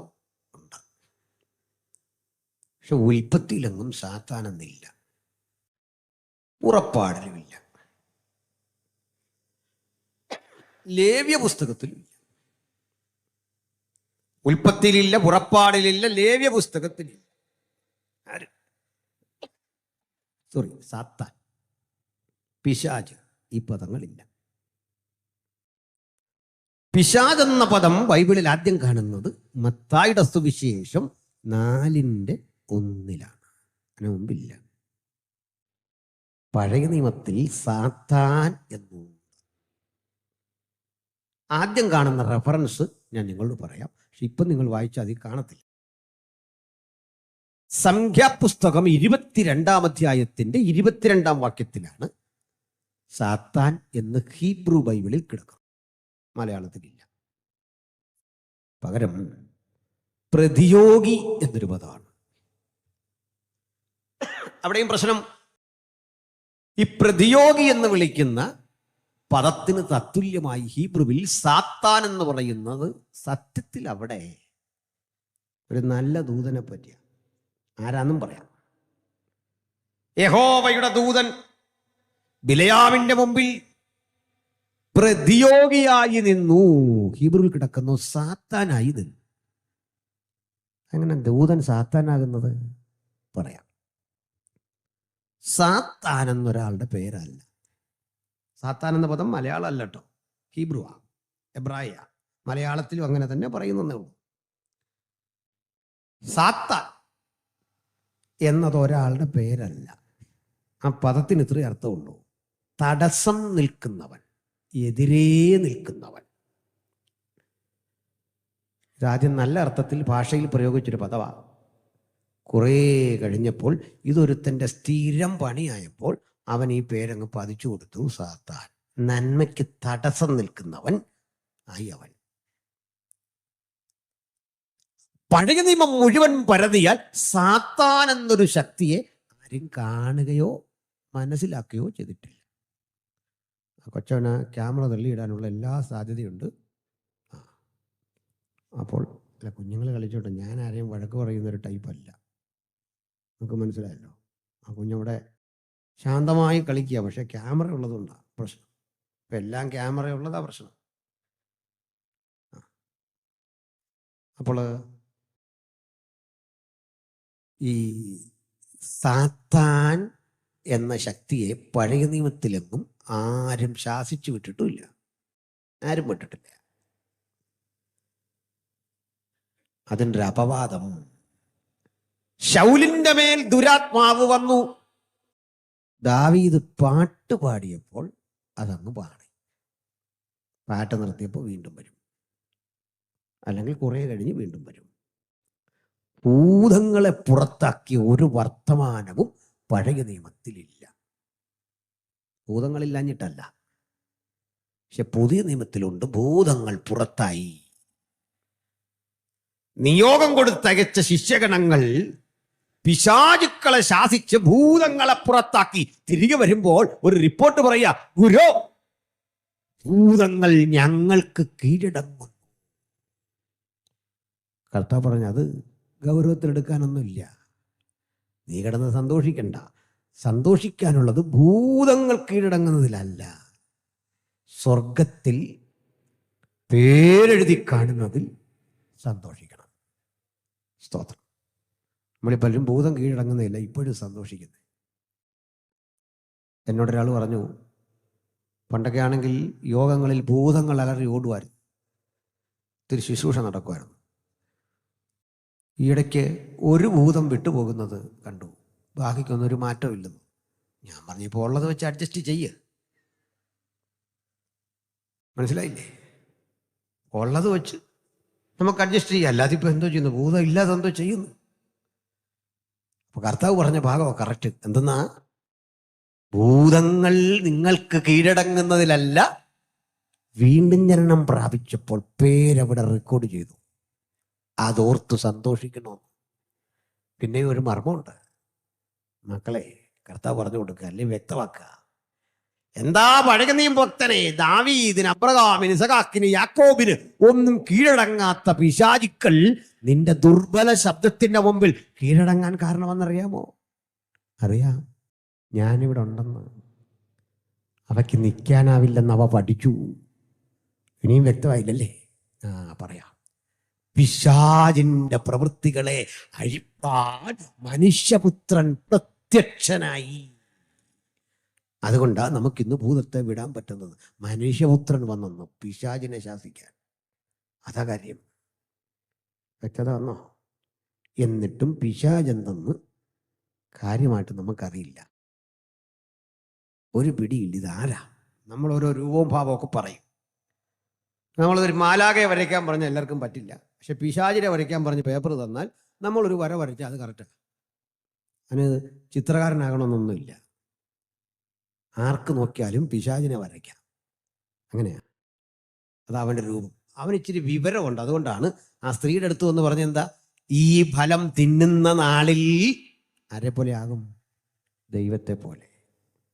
എന്നാ പിന്നെ പിശാച് പറഞ്ഞോ, നീ ഇത് തിന്നാ എന്നെ പോലെ ആകും എന്ന് പറഞ്ഞോ? അവന് തന്നെ അറിയാമോ, മെനകെട്ടവനാ. പറഞ്ഞ ആകർഷണം വരികയില്ല. അത്ര വിവരം അവനുണ്ട്. പിടിയിട്ടോ?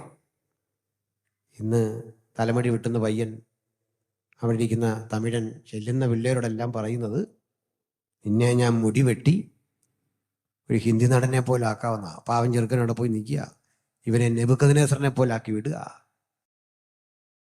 എൻ്റെ വീക്ഷണത്തിൽ ആദ്യത്തെ ഫ്രീക്കൻ നെബൂഖദ്നേസറായിരുന്നു. ബൈബിളിലുണ്ട്. എന്തെന്നാ? വിരളൊക്കെ നീണ്ട് തലമുടിയൊക്കെ വളർന്നു, പശുവിനെ പോലെ പുല്ല് തിന്നാറായെന്ന്. നമ്മുടെ കുഞ്ഞുങ്ങൾ പിന്നെ അത് ചെയ്യുന്നില്ല. അത് പശു ജീവിച്ചോട്ടെ എന്നുള്ളൊരു വിശാലത കണ്ട പോട്ടെ. ഏതായാലും മറ്റൊരാളെ പോലെയാക്കാം സാത്താന്റെ തന്ത്രം. എന്നിട്ടും സാത്താനെ മനസ്സിലാകുന്നില്ല. പഴയ നിയമത്തിൽ അവൻ പാമ്പ്, പുതിയ നിയമത്തിൽ അവനെ വിളിച്ച് പിശാച്. പക്ഷേ വിട്ടില്ല. യേശുവിന്റെ ഓരം ചാരിക്കിടന്ന ഒരു ശിഷ്യനുണ്ടായിരുന്നു, യോഹന്നാൻ. ആത്മീക മർമ്മങ്ങളുടെ ആഴം അറിഞ്ഞറിഞ്ഞ് യേശുവിനൊപ്പം പഠിച്ചു വരുന്ന കാലത്ത് ഒരു ദിവസം കർത്താവ് അവനെ പഠിപ്പിച്ചു എന്താണ് സാത്താൻ. അന്നാണ് സാത്താനെ നമുക്കും മനസ്സിലായത്. സാത്താൻ ഒരാളല്ല, അവനിൽ മൃഗം, അവനിൽ ലൂസിഫർ എന്ന മഹാസർപ്പമുണ്ട്, അവനിൽ മൃഗം എന്ന എതിർക്രിസ്തുവുണ്ട്, അവനിൽ കള്ളപ്രവാചകൻ എന്ന മൂന്നാമതൊരു ശക്തിയുണ്ട്. ഈ മൂന്ന് ശക്തികൾ ചെയ്യുന്നത്, ലൂസിഫർ പിതാവായ ദൈവത്തെ അനുകരിക്കുന്നു. ഞാൻ അത്യുന്നതനോട് സമനാകും, എന്റെ സിംഹാസനം അവിടെ വെക്കും. ദൈവത്തിന്റെ സിംഹാസനത്തിന്റെ മീതെ എന്റെ സിംഹാസനം വെക്കും. അത്യുന്നതനോട് സമനാകാൻ ശ്രമിക്കുന്ന ലൂസിഫർ, യേശുക്രിസ്തുവിനെ അനുകരിക്കാൻ ശ്രമിക്കുന്ന എതിർക്രിസ്തു, പരിശുദ്ധാത്മാവിനെ അനുകരിക്കാൻ ശ്രമിച്ച് തൻ്റെ ജനത്തെ വഴിതെറ്റിക്കുന്ന വ്യാജപ്രവാചകൻ. ഈ മൂന്ന് ശക്തികളുടെ സങ്കലനമാണ് പിശാച്. അവയ്ക്ക് ഒറ്റയ്ക്ക് പ്രവൃത്തിയുണ്ട്, വേറിട്ട പ്രവൃത്തിയുണ്ട്. വരാനിരിക്കുന്ന ഒരു കാലഘട്ടം അവ നിറഞ്ഞാടാൻ പോകുക, അവ അഴിഞ്ഞാടാൻ പോകുക. അവയ്ക്ക് ആവശ്യമായ വിധത്തിൽ ലോകം പ്രശ്നകലുഷിതമായ ഒരു പശ്ചാത്തലം സംജാതമാക്കിയിരിക്കുമ്പോഴാണ് ഞാനും നിങ്ങളും ഇന്ന് രാത്രി സർവശക്തനെ പാടി സ്തുതിക്കുവാൻ ഇവിടെ വന്നിരിക്കുന്നതെങ്കിൽ ഈ 34ാമത് കൺവെൻഷൻ ഇരുട്ടിന്റെ ശക്തികൾക്കെതിരെയുള്ള ഒരു യുദ്ധപ്രഖ്യാപനമാണ്. എന്താണ് പിശാചെന്ന് മനസ്സിലായി. പിശാചും സാത്താനുമായ പഴയ പാമ്പ്. തീർന്നില്ല. ഇനി നമ്മൾ വായിച്ചറിഞ്ഞൊരു ഭാഗം നടന്ന സംഭവമല്ല. ഏത്? അരുണോദയപുത്രനായ ശുക്ര, നീ വെട്ടറ്റു നിലത്ത് വീണത് എങ്ങനെ? ഈ വെട്ട് ഇതുവരെ നടന്നിട്ടില്ല. ഇതുവരെ അവനെ വെട്ടിയിട്ടില്ലെന്ന്, സ്ഥാനം തെറിപ്പിച്ചു വിട്ടതേ ഉള്ളൂ. ഇങ്ങനെ കടക്കരുത്, പോ. എന്താ തെളിവ്? ഒരു ദിവസം ദൈവപുത്രന്മാർ ദൈവത്തിന്റെ സന്നിധിയിൽ നിൽക്കാൻ ചെന്നു. പിശാചും അവരുടെ കൂടെ ചെന്നു. സാത്താൻ ദൂതഗണങ്ങൾ നിൽക്കുന്ന ഇടം വരെ വരാം. മുഴു ലോകവും അവന്റെ അധീനതയിൽ കിടക്കും. ഇന്നും പോയിട്ടില്ല. അപ്പൊ പിന്നെ വെട്ടി എന്ന് പറഞ്ഞതോ കള്ളം പറഞ്ഞാണ്. യെശയ്യാവിനെ പോലൊരു പ്രവാചകൻ കള്ളം പറയില്ല. അപ്പൊ പിന്നെ നടന്നില്ലെന്ന് പറഞ്ഞതോ പറയാം. നടക്കാനിരിക്കുന്നു.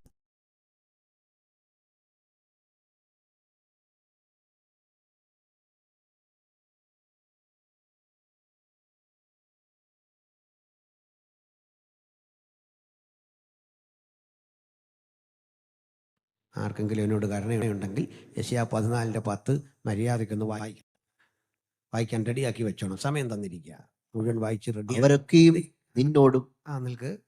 ഈ വെട്ടേറ്റ് വീണു എന്നാണ് കഴിഞ്ഞു പോയതാണെങ്കിൽ ഈ പറയുന്നത് എങ്ങനെ നടക്കും? പറഞ്ഞു വായിച്ചേ. അവരൊക്കെയും നിന്നോട്, നീയും ഞങ്ങളെപ്പോലെ ബലഹീനനായോ? നിൽക്ക്. ഈ വെട്ടി താഴെ വീണവനെ കണ്ടിട്ട് ഒരുപറ്റം കക്ഷികൾ പറയാ, നീ ഞങ്ങളെ പോലായോ? ആരായി ഞങ്ങള്? ഇപ്പൊ ഇവന് മുമ്പ് ആരാണ്ട് പോയോ? വീണോ? ലൂസിഫറിനെ വെട്ടി താഴെ കിട്ടെങ്കിൽ ഇവിടെ രണ്ടുപേർ ചിലര് പറയുക, അല്ലയോ അരുണോദയ പുത്രനായ ശുക്ര, നീയും ഞങ്ങളെ പോലെയായോ? പിന്നെ നീയും ഞങ്ങൾക്ക് തുല്യനായി തീർന്നുവോ പിന്നെ എന്ന് പറയും. പിന്നെ നിന്റെ ആഡംബരവും വാദ്യഘോഷവും പാതാളത്തിലേക്ക് ഇറങ്ങിപ്പോയി. പിന്നെ നിന്റെ കീഴെ പുഴുക്കളെ വിരിച്ചിരിക്കുന്നു, കൃമികൾ നിനക്ക് പുതപ്പായിരിക്കുന്നു. അരുണോദയ പുത്രനായ ശുക്ര, നീ എങ്ങനെ ആകാശത്ത് നിന്ന് വീണു?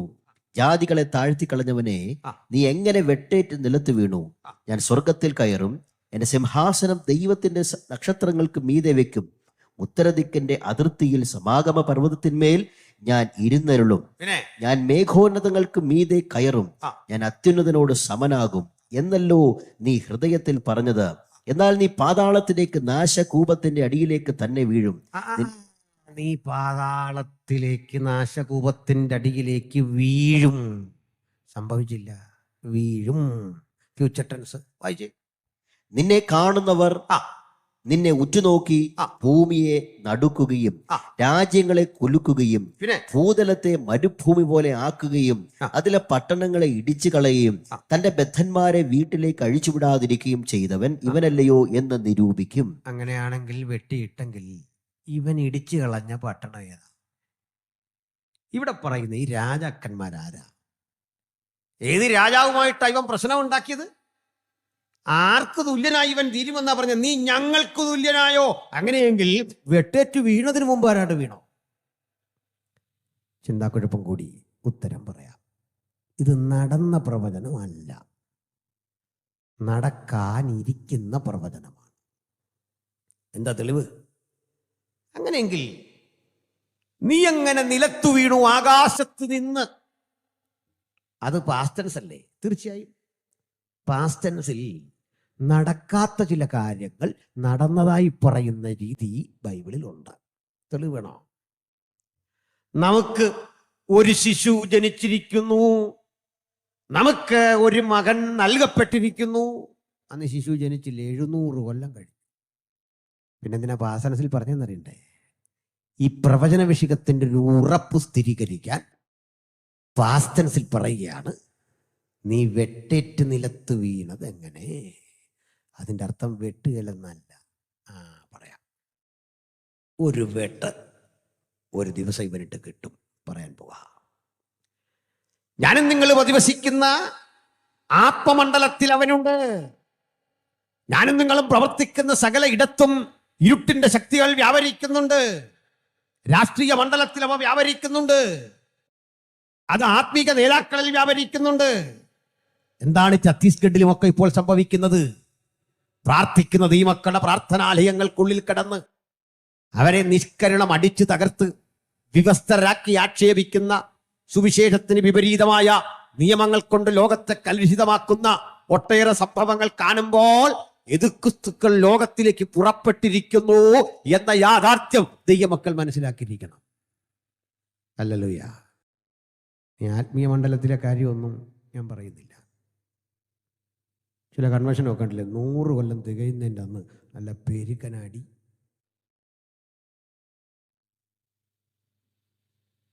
എന്താ കാര്യം? അന്നും കൂടുതൽ നമ്മൾ വിചാരിക്കാതിരിക്കാന്നല്ലേ? പോട്ടെ. എന്താ ഈ സംഭവിക്കുന്നത്? ഈവിൾ സ്പിരിറ്റ്, പിശാചിൻ്റെ ശക്തി അകത്തും പുറത്തും ഒരുപോലെ വ്യാപിക്കുക. ദൈവമക്കൾ ഉണർന്നിരുന്നോളണം. ആരെയും പരിഹസിക്കാൻ ഞാൻ പറഞ്ഞല്ല. കസേരമോഹം, അധികാരമോഹം, അതിനുവേണ്ടി എന്തും ചിലവഴിച്ച് പടവുകൾ ചവിട്ടിപ്പിടിച്ച് ഒരു സ്ഥാനത്തെത്തിക്കഴിയുമ്പോൾ സകലതും മറന്ന് അർമാദിക്കുന്ന എത്രയെത്ര അനാത്മിക നേതാക്കൾ. അധർമ്മത്തിന്റെ മർമ്മം ഇപ്പോഴേ വ്യാപരിക്കുന്നു. അധാർമികതയ്ക്കെതിരെ ദൈവമക്കളുടെ പടപൊരുതൽ ആത്മീകമായ ജീവിതത്തിന്റെ ശക്തി കൊണ്ടാകണം, പ്രാർത്ഥന കൊണ്ടാകണം, ചെറുത്തു നിൽക്കണം. അധാർമികമായ ഈ മണ്ഡലത്തിൽ പിശാചുക്കൾ ആവശിക്കുമ്പോൾ ഭക്തൻ ഹൃദയത്തെ തുറന്ന് ഈ ശക്തികളെ കണ്ടിട്ട് വെട്ടണം, അവയെ തകർക്കണം. അവയെ ഒരു വിധത്തിലും നിൽക്കാൻ അനുവദിക്കാത്ത വിധത്തിൽ ആത്മശക്തിയുടെ പ്രദർശനശാലകളായി ഓരോ സഭകളും മാറുമ്പോൾ ഇരുട്ടിന്റെ കൂടാരങ്ങൾ തകർന്നു വീഴും. ദൈവനാമം മഹിമപ്പെടും. ഹല്ലേലൂയ. പ്രിയരേ, ഈ ലോകം പതുക്കെ പോകാൻ തുടങ്ങുന്നത് പിശാചിൻ്റെ ഒരു ശരി പ്രത്യക്ഷതയിലേക്കാണ്. നമ്മൾ കാണാതിരുന്നവൻ ഒരു ഭരണാധികാരിയിൽ ആവസിക്കും. ഒരു ഭരണാധികാരി ഉലകത്തെ മുഴുവൻ ഭരിക്കും. ഇവിടെ മുതൽ ഒത്തിരി വിശദീകരിച്ച് പോട്ടതാ.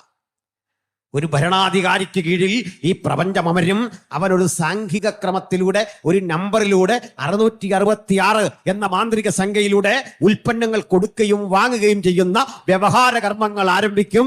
അങ്ങനെ ആർക്കും പ്രവർത്തിച്ചുകൂടാത്ത രാത്രി വരുന്നു എന്ന വചനം നിവൃത്തിയാകും. രഹസ്യങ്ങളില്ലാത്ത ഒരു ലോകം യാഥാർത്ഥ്യമാകും. നിഗൂഢമായി ചെയ്യുന്ന പലതും വെളിപ്പെട്ടു വരുന്ന ഒരു സ്ഥിതിവിശേഷം സംജാതമാകും. ഭീകരതയുടെ അത്തരം നാളുകൾക്കിനി അധിക നാൾ കാത്തിരിക്കേണ്ടി വരികയില്ല. നോക്കി നിൽക്കേ, പ്രപഞ്ചത്തിന്റെ ക്രമം മാറ്റുന്ന ഒരു ഏകാധിപതിക്ക് വേണ്ടി ഉലകം കാത്തിരിക്കുന്നു. ഞാൻ കണ്ടെത്തി അവൻ്റെ ഒരു ലക്ഷണം, അല്പം വിവാദമായാലും പറയാതിരിക്കാൻ ലക്ഷണം കഴിയില്ല. എതിർ ക്രിസ്തു എന്ന് പറയുമ്പോൾ അവിടുന്ന് വരുന്നു, ഇവിടുന്ന് വരുന്നു, അപ്പുറത്തുനിന്ന് വരുന്നില്ല. ഞാൻ അവൻ്റെ ലക്ഷണം പറയാം. അവൻ്റെ സ്വഭാവം ദാനിയേൽ പ്രവാചകൻ പറയുക, അവൻ കോട്ടകളുടെ ദേവനെ ബഹുമാനിക്കും. ആ ഏകാധിപതിയുടെ കാര്യം പറയുക, ഡിഫൻസിന് പണം മുടക്കുന്നു. കോട്ടകളുടെ ദേവനെ, മനസ്സിലായോ? കോട്ടകളുടെ ദേവനെ ബഹുമാനിക്കും. അവൻ്റെ രാഷ്ട്രീയത്തിൽ ഡിഫൻസിന് പണം മുടക്കുന്നു, എന്നിട്ട് സ്വയം തകരുക. പാകിസ്ഥാനെയൊക്കെ കണ്ടില്ലേ? ഇന്ത്യ പോലൊരു രാജ്യത്തോട് നേരിടാൻ ആഹാരം പോലും പ്രജകൾക്ക് കൊടുക്കാതെ ആയുധം വാങ്ങിക്കൂട്ടി. അത് തിന്ന വിശപ്പ് മാറുമോ? മാറൂല. മനസ്സിലാക്കണം. അപ്പൊ ഡിഫൻസിന് പണം മുടക്കുക ലോകരാഷ്ട്രങ്ങൾ. ആരെ കൊല്ലാനാ? കോട്ടകളുടെ ദേവനെ ബഹുമാനിക്കുന്ന ഒരു സ്പിരിറ്റ് ഡിഫൻസിന് പണം മുടക്കും. അടുത്ത അപകടമുള്ള കാര്യം, അവൻ സ്ത്രീകളുടെ ഇഷ്ടദേവനെ കൂട്ടാക്കുകയില്ല. സ്ത്രീകളുടെ ഇഷ്ടദേവൻ എന്ന് അന്ന് പറയുന്നത് ഓരോ പേരില്ല, ഓരോ സ്ഥലത്ത് ഈ രതിദേവനെ കുറിച്ച് പറയുന്നത്. ലൈംഗികതയ്ക്ക് ദേവന്മാരുണ്ടായിരുന്നു അന്ന്. നമ്മുടെ നാട്ടിൽ ഓരോ വിദ്യാഭ്യാസം അതുപോലെ തന്നെ അതിന് ആ വകുപ്പ് മന്ത്രിമാരുള്ളതെങ്കിൽ ലൈംഗികതയ്ക്ക് വകുപ്പുണ്ടായിരുന്നു പണ്ട് ദേവന്മാർക്കിടയിൽ. അത്തരത്തിൽ മനുഷ്യനിൽ ലൈംഗികമായ ബോധം ജനിക്കുന്നത് കാമദേവൻ അസ്ത്രം കൊണ്ടെയ്യുമ്പോഴാണെന്നാണ്. അരവിന്ദം, നവമാലിക, ചൂതം, പൊന്നശോകം എന്നൊക്കെ പറയുന്ന പൂക്കൾ കരിമ്പ് കൊണ്ടുള്ള ഒരു അസ്ത്രത്തിൽ ഒരു വില്ലിൽ കെട്ടി എയ്യുമ്പോൾ മനുഷ്യൻ കാമോദ്ദീപകനാകും എന്ന് ഭാരതീയമായ സങ്കല്പം.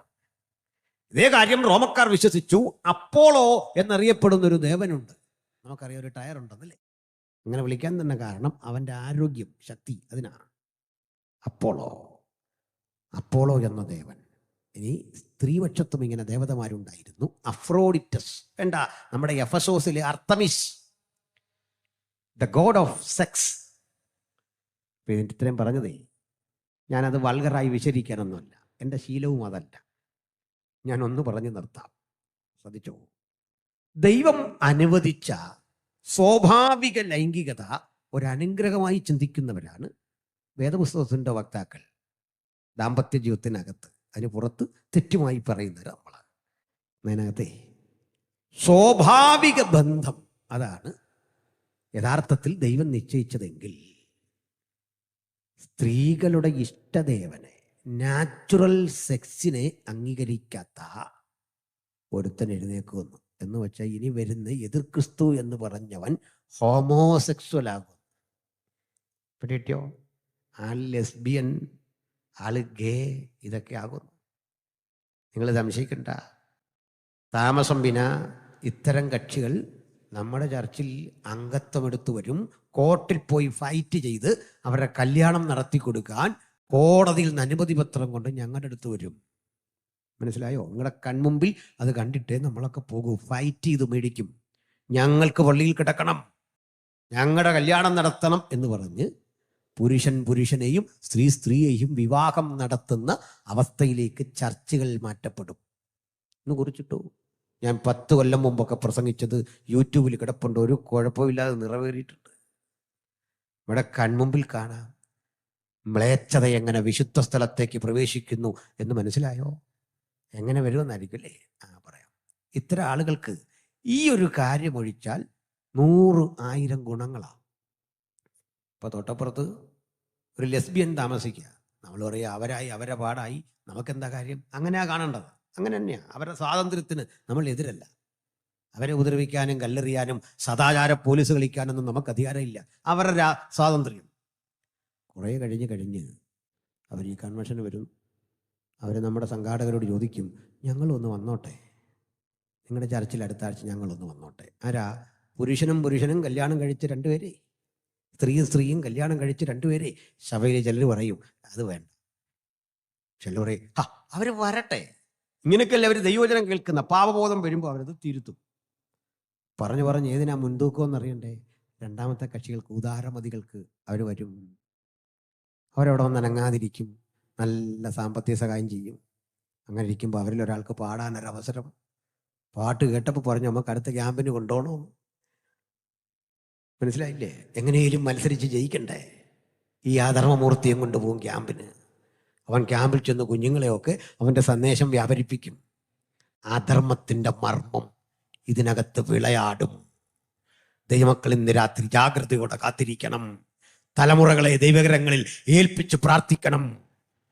ദൈവത്തിന്റെ സന്നിധിയിലേക്ക് കടന്നു വരുന്ന ഓരോ ദൈവവൈതങ്ങളും ഇത്തരം തിന്മകൾക്കെതിരെ നിലകൊള്ളണം. എന്നെ അപരിഷ്കൃതനായിട്ടൊക്കെ ആളുകൾ കണ്ടേക്കാം. ഏതായാലും പോട്ടെ. ഒത്തിരി വിശദീകരിക്കുമ്പോൾ ആ വിശദീകരണം വൾഗറായി മാറും. അതിലെനിക്ക് താല്പര്യമില്ല.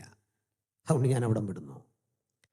നമ്മൾ നിൽക്കുന്നൊരു പുൽപ്പിറ്റിൻ്റെ എത്തിക്സ് പരിശോധിച്ച് മാത്രമേ ഇത്തരം വിഷയങ്ങൾ സംസാരിക്കാവൂ എന്ന് എനിക്ക് നിർബന്ധമുണ്ട്. ഏതായാലും ഇതവിടെ നിൽക്കട്ടെ. ഇത്തരത്തിൽ മനുഷ്യരാശിയെ മുഴുവൻ തിന്മയിലേക്ക് നയിക്കുന്ന ഈ ശക്തിയെ കൺട്രോൾ ചെയ്യുന്നവൻ്റെ പേരാ ശരിക്കും പറഞ്ഞു ഈ ലൂസിഫർ. അവൻ്റെ ആത്മാവ് സന്നിവേശിച്ചിട്ട് എതിർക്രിസ്തു എന്നൊരു മനുഷ്യൻ കള്ളപ്രവാചകന്റെ പിന്തുണയോടെ അത്ഭുതങ്ങളും അടയാളങ്ങളും വീര്യപ്രവൃത്തികളും ചെയ്ത് മനുഷ്യനെ വഴിതെറ്റിക്കും. എന്നാൽ ഒരു ദിവസം അവന് നമ്മുടെ കർത്താവിൻ്റെ ന്യായവിധി ഉണ്ടാകും. സമയക്കുറവുകൊണ്ട് അത് പറഞ്ഞു നിർത്താം. നമ്മുടെ കർത്താവായ യേശുക്രിസ്തു അഗ്നിജ്വാലയിൽ പ്രത്യക്ഷനായി എതിർക്രിസ്തു എന്ന് പറയുന്നവനെ തൻ്റെ വായിലെ ശ്വാസത്താൽ ഉമിണ്ണുകളയും. അവൻ തീർന്നു. എതിർക്രിസ്തുവിനോട് കൂടെ കള്ളപ്രവാചകനെ പിടിച്ചുകെട്ടി ഗന്ധക തീപ്പൊയ്കയിൽ എറിയും. Lake of fire. അവൻ അവിടെ 1000 കൊല്ലം കിടക്കും. മനസ്സിലായോ? പിടികിട്ടിയോ? അതുകൊണ്ടൊരു കാര്യം മനസ്സിലാക്കിക്കൂ.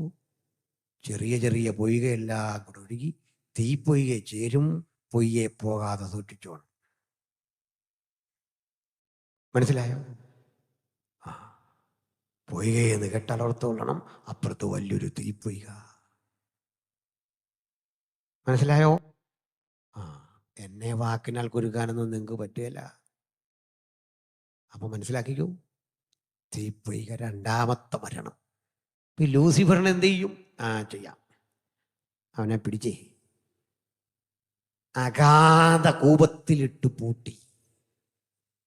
അവൻ്റെ ശല്യമില്ല.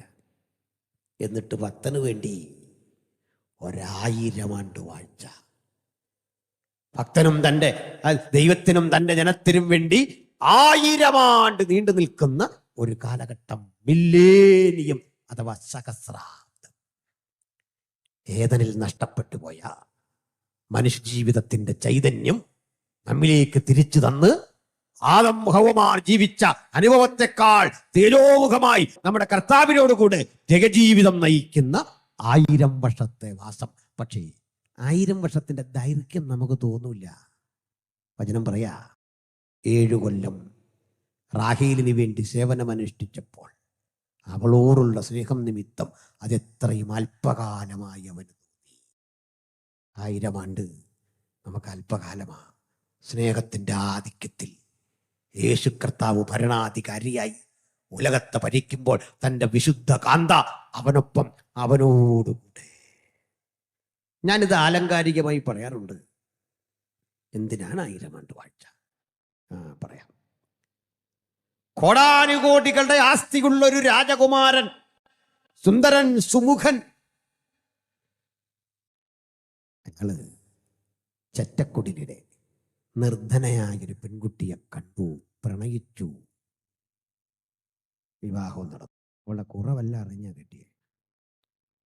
വിവാഹം കഴിഞ്ഞ് കാന്തന്റെ ഭവനമൊക്കെ കാട്ടിക്കൊടുത്തു.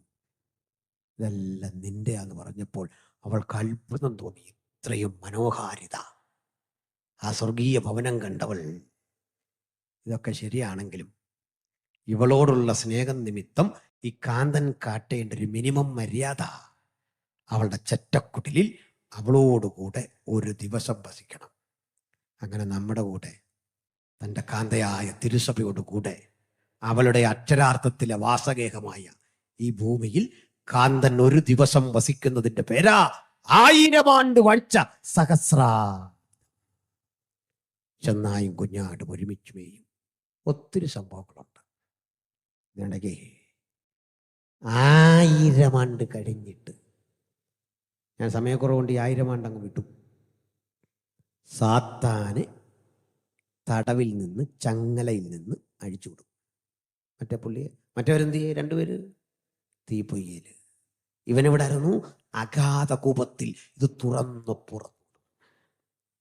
അവൻ 1000 ആണ്ട് വാഴ്ചയിൽ സഭയല്ലാത്ത ചിലരുണ്ട്, രക്ഷിത ഗണങ്ങൾ. അതെടുത്ത് പറയേണ്ടതാ.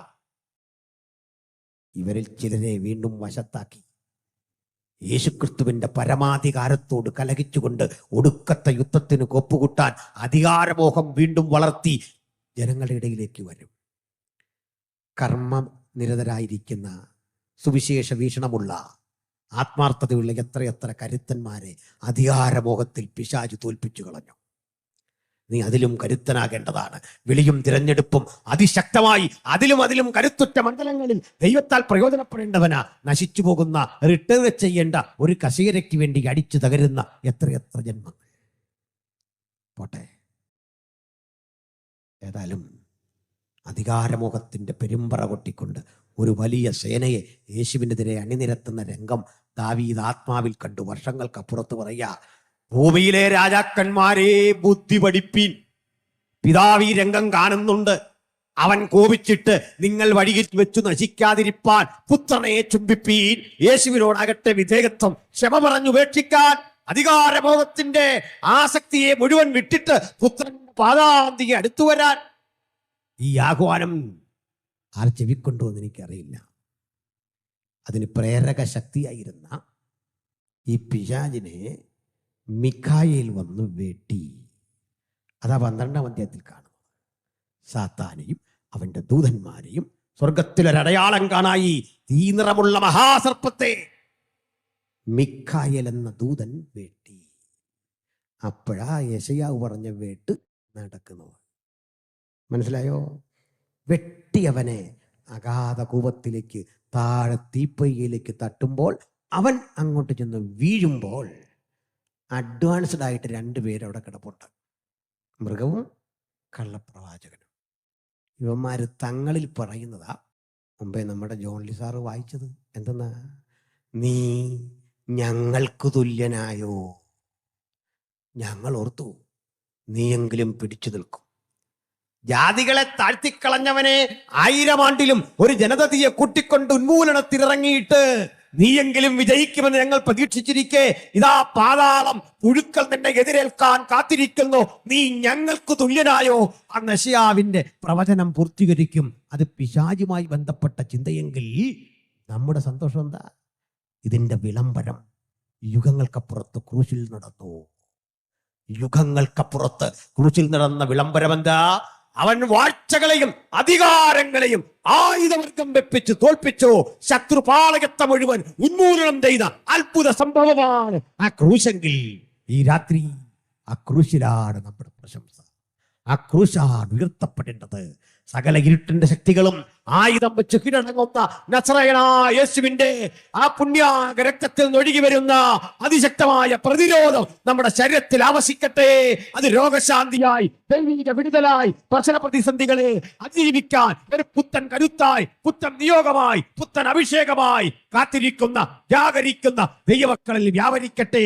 സാത്താൻ ശക്തികളുടെ മീതെ ജയമെടുത്ത ആ ദൈവപുത്രനെ കുറിച്ചുള്ള മഹിമ അത് മരണത്തിന്റെ മീതെയും ജയമാണ്. കാരണം മരണത്തെയും പാതാളത്തെയും തീപ്പൊയ്കയിൽ തള്ളിയിട്ടു.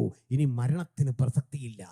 ജയഭേരി മുഴക്കി യുഗായുഗങ്ങൾ തന്റെ മക്കൾ തനിക്ക് വേണ്ടി തനിക്കൊപ്പം വാഴാൻ അവൻ ഒരുക്കിയിരിക്കുന്ന ഒരു മനോഹര നിത്യത. ആ നിത്യത കണ്ടുകൊണ്ട് ദൈവത്തിന്റെ വചനത്തിൽ പറയുന്നത്, അബ്രഹാം ദൈവശില്പിയായി നിർമ്മിച്ചതും അടിസ്ഥാനമുള്ളതുമായ ഒരു നഗരം കൺപാർത്ത് ഈ ലോകത്തിൽ അന്യനെ പോലെ പരദേശിയെ പോലെ കഴിഞ്ഞു. പ്രിയരേ, ആ മനോഹര രാജ്യത്തിന്റെ അവകാശികളായി ഭവിക്കാം. കഴിയാതൊരാളെങ്കിലും രക്ഷാപദ്ധതിക്ക് പുറത്തുണ്ടെങ്കിൽ നമുക്ക് അരിമനാഥന്റെ പാദാന്തികം ചുംബിക്കാം. ആ ദൈവ കരുണയ്ക്ക് വേണ്ടി യാചിക്കാം.